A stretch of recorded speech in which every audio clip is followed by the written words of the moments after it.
It's amazing what inequality can drive people to, eventually. Just look at Egypt. These big guys are stealing all the money, one 24-year-old textile worker told a reporter as he stood at his second job as a fruit peddler in Cairo this weekend. People are desperate. I wish we could be like the United States with a democracy, but we can't, said another. And so they protest, regardless of police batons, curfews, and shootings.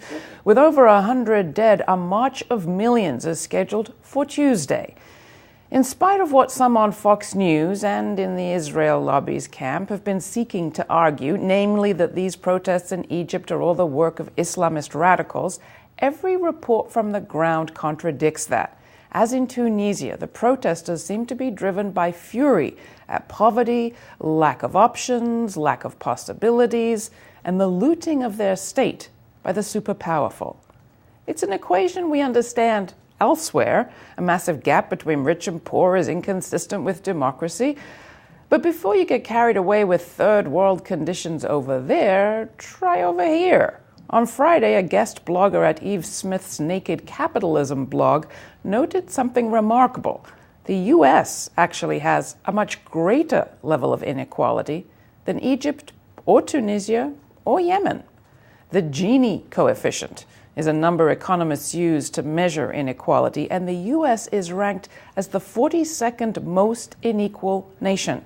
Egypt's 90th. It's not just numbers. We can see it every day. As Edwige Danticat told us last week, quote, there are places in the U.S. that are like Haiti, that are like Zimbabwe. While 22 million was searching for jobs in the U.S. this week, Goldman Sachs Group tripled Chief Executive Lloyd Blankfein's base salary and awarded him $12.6 million of stock, a 42% increase over 2009. The billionaire Koch brothers were busy throwing a lavish secret party for their looter cronies to talk about election plans.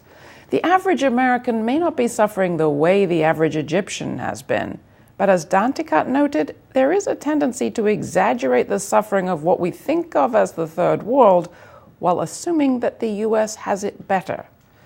As for that anti-democracy gap between rich and poor, actually, we have it not better, but worse.